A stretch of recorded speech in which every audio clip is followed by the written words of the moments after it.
What worries me, because I just know that whenever there is anything to worry about, then something's going to go bad. And there they go off again.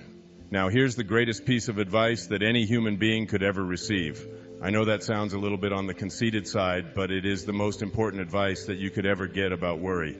Listen carefully. It makes no sense to worry about the things that you have no control over, because if you have no control over them, it makes no sense to worry about them, right? If you have no control over something like getting older or dying or getting into heaven or whatever it may be, then worrying about it isn't going to do you any good. So it makes no sense to worry about the things you have no control over. Because if you have no control over them, it makes no sense to worry about them. And it makes no sense to worry about the things that you do have control over. Because if you've got control over them, it makes no sense to worry about them. And there goes everything you could ever worry about in your life. If you don't have control, you relax and you flow and you let it go. You just let it go. Worrying about something you have no control over makes absolutely no sense. And if you do have control over it, then take control. Whatever it is that you want to do. If you're afraid of flying in an airplane, you have control over that. There are trains available, there are cars available, there are courses and ways to go about learning how to eliminate your fear of flying and so on. So you can either do something about it, or you can choose not to do something about it. And either way, it isn't going to make any difference in your life if you choose to worry. It just doesn't help anything. So once you learn that, you can begin to assess this whole business of why you would choose guilt or worry in your life. And again, you look back over and over and over again at it, and you dissect it and you tear it all apart. And you go to your analyst and you spend 1,000 years in therapy, and you find out that everything that you experience in your life, you experience in the present moment, the working unit of your life, and you experience it in the now for a reason. If you choose guilt or if you choose worry, you cannot be active and creative and fulfilled and changing and doing all kinds of good and exciting things for yourself in your life now if you are occupying your now with worry and guilt. And if you think that worry is something that you just inherited, or it's something that your parents passed on to you, and it's something that you just can't do anything about, begin to practice. Do things like I always tell people, just worry. Just sit there. I used to tell my patients over and over again, just sit there and worry. Show me what you're doing when you're worrying. And you begin to see how silly it is. It's just a mental exercise that is all caught up in this silliness and all the things that you ever worry about. There's a wonderful thing that says, I'm an old man and I've had many troubles, most of which have never happened. And the most of which have never happened is all the worries. You get all these worries and you see them coming at you and you just, oh my goodness, what's going to happen? I'm going to get audited by the IRS. I remember the first time I ever got audited by the IRS, and I talked about it, and I was playing this same silly game, worrying about it, and then I went through the audit. It was a very pleasant experience, and I actually ended up getting a little bit more money, a little more of a refund. All of this concern, all of this time, all this energy over something that wasn't, and that's happened to me many times. I've been through that process, and I don't worry about those things anymore. Now, I have people in my life who handle those things, and I don't occupy my mind with that. And I do the same thing with my children. I have 7 beautiful children, and I watch them grow up, and I know that there are all kinds of pitfalls and things out there that can happen, but I can't keep my eye on every one of my children all day long when they're in school or when they're in their jobs or when they're in their relationships or whatever. I simply can't do that. So I have the choice. Am I going to sit around all day long and worry about each one of those children and whether or not they're going to be in any danger? Or am I going to just raise them to be as careful and productive as they possibly can and know that I can't do anything about that? And this isn't to say that I'm unconcerned. It is to say that I refuse to use my life filling it up with worry over things that I can't do anything about. I just can't go that way, and you don't have to either.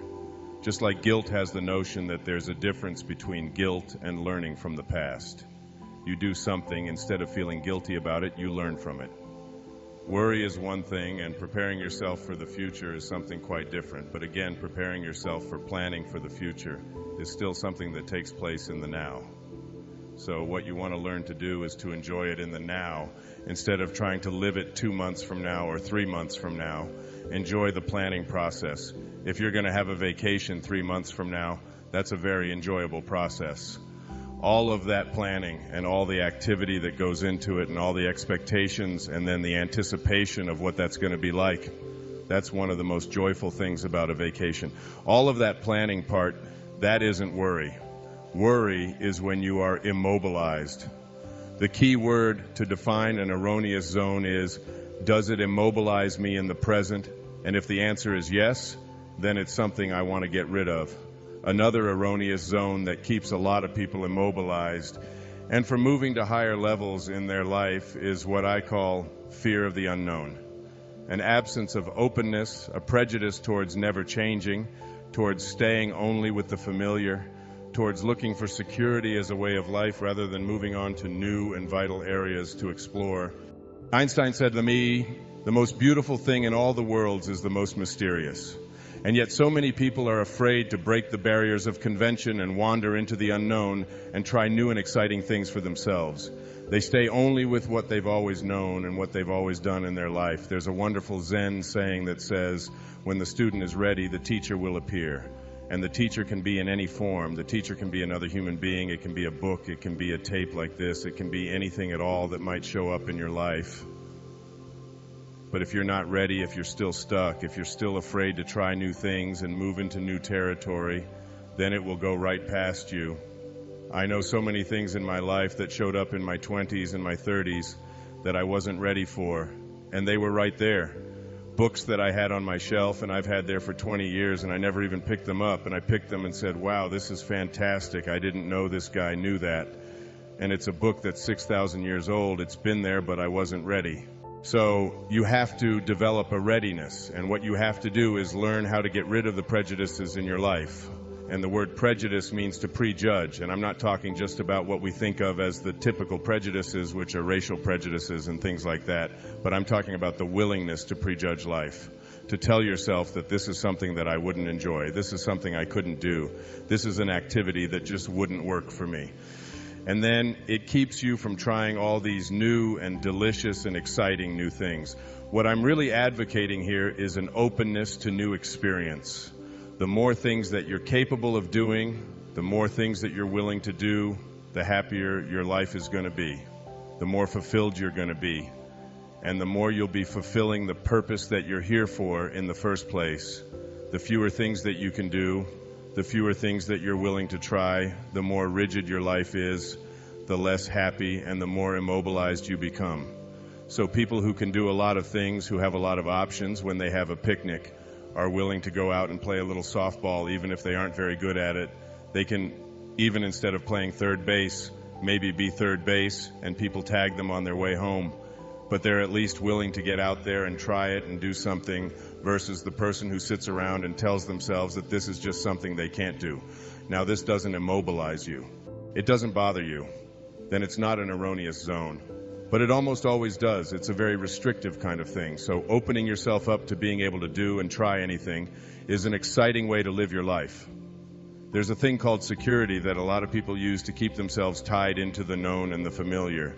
They really have this belief that there's security, that if you do things a certain way and follow the rules that have been prescribed for you and laid down for you from the time that you were a little child, that you'll have security. If you save a certain amount, you'll avoid disliking yourself or experiencing self-rejection or putting yourself down or finding fault with yourself or looking at your body and telling yourself all the things about it that you don't like.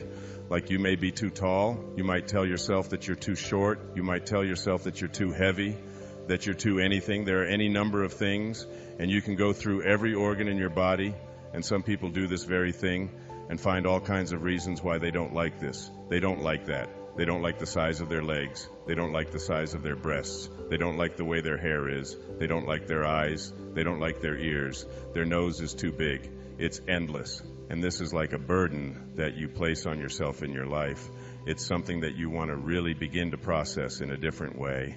And a way to process it is to say, what do I get out of this? What's the point in me disliking myself or finding fault with myself?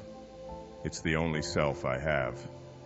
Instead of doing that and keeping myself miserable, what I'm going to do is look in the mirror and say to myself, this is the body that I have shown up in for whatever reason.